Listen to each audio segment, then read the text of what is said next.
பரிசுத்த ஆவிக்குள் ஜெபம் பண்ணி அப்படின்னு சொல்லி அந்த வார்த்தை சொல்லுகிறது. அன்பானவர்களே, இந்த வார்த்தையை கவனிங்க. நீங்களோ பிரியமானவர்களே, உங்கள் மகா பரிசுத்தமான விசுவாசத்தின் மேல் உங்களை உறுதிப்படுத்தி கொண்டு பரிசுத்த ஆவிக்குள் ஜெபம் பண்ணி. ஹல்லேலூயா. அப்ப இந்த பரிசுத்த ஆவிக்குள்ள ஜெபம் பண்ற ஒரு அனுபவத்திலே வளர வேண்டும் என்று சொல்லி இந்த வார்த்தை நமக்கு வெளிப்படுத்துகிறது. இன்னைக்கு நம்ம வாழ்க்கையில நம்ம பலவிதமான முறைகள்ல நம்ம ஜெபங்களை ஏறெடுப்போம். அது ஒரு பகுதியாக இருந்தாலும் கூட இன்றைக்கு நம்ம எப்படி ஜெபிக்கணும், ஏன் இந்த பரிசுத்த ஆவிக்குள்ள நம்ம ஜெபிக்கணும் அப்படின்னா, இந்த பரிசுத்த ஆவியானவருக்குள்ள நம்ம இணைந்து ஜெபிக்கும் பொழுது தேவ சத்தம் வெளிப்படுகிறதை நம்ம வாழ்க்கையில முதலிலே பார்க்க முடியும். ஏனென்றால் தேவன் நம்மை படைத்திருக்கிறார், நம்மை உருவாக்கி இருக்கிறார், நம்மை வழிநடத்தி கொண்டிருக்கிறார். அவர் நம்மை குறித்து வைத்திருக்கிற திட்டங்கள் எல்லாம் இந்த பரிசுத்த ஆவியானவருக்கு தான் தெரியும். அப்ப இந்த பரிசுத்த ஆவியானுடைய அபிஷேகத்தை பெற்று இந்த ஆவியில நிரம்பி அந்நிய பாஷைகள்ல நம்ம அதிகமா ஜெபிக்க என்ன ஆகும் அப்படின்னா, நம்ம ஆவிக்குரிய சிந்தை உள்ளவர்களாக மாறும். அல்லேலூயா. அப்ப ஆவிக்குரிய சிந்தை உள்ளவர்களாக மாறும் பொழுது நமக்கு என்ன கிடைக்கும் அப்படின்னா, ரோமர் புஸ்தகம் 8வது அதிகாரம் 6வது வசனம் சொல்லுகிறது, ஆவியின் சிந்தையோ ஜீவனும் சமாதானமும். அல்லேலூயா.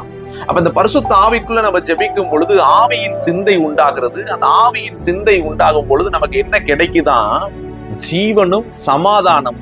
நம்முடைய இருதயத்தை இந்த உலகபூர்வமான கவலைகளால நிரம்ப விடாம, மாறாக அதெல்லாம் தூக்கி எறிந்து விட்டு தேவ சமாதானம் உங்கள் இருதயத்தை ஆளுகை செய்கிறத இந்த பரிசுத்த ஆவிக்குள்ள நீங்க ஜெபிக்கும் பொழுது பார்க்க முடியும். அந்த வசனம் சொல்லுகிறது பாருங்க, மாம்ச சிந்தை மரணம்.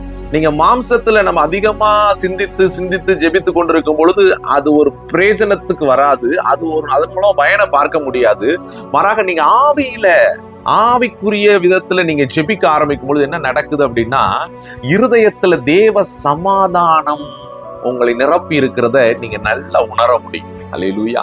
அதனை தொடர்ந்து நீங்க இன்னும் அதற்குள்ள இந்த ஆவியானவர் உங்க வாழ்க்கையில வெளிப்பட விட அவர் வரப்போகிறவற்றை அறிவிக்கிறவராக உங்க வாழ்க்கையில வெளிப்படுவார். அன்பானவர்களே, யோவான் நற்செய்தி 16வது அதிகாரம் 13வது வசனம் சொல்லுகிறது, சத்திய ஆவியாகிய அவர் வரும்போது. நல்லா கவனிங்க.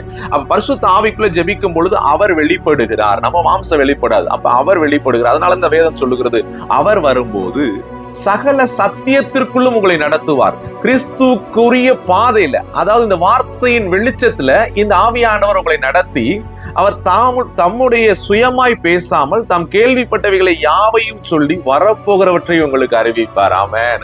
அப்ப இந்த பரிசுத்த ஆவியானவர்களை ஜெபிக்கும் பொழுது தேவன் வரப்போகிற காரியங்களை எல்லாம் உங்களுக்கு வெளிப்படுத்தி, இதுதான் வழி, இதுல நடந்து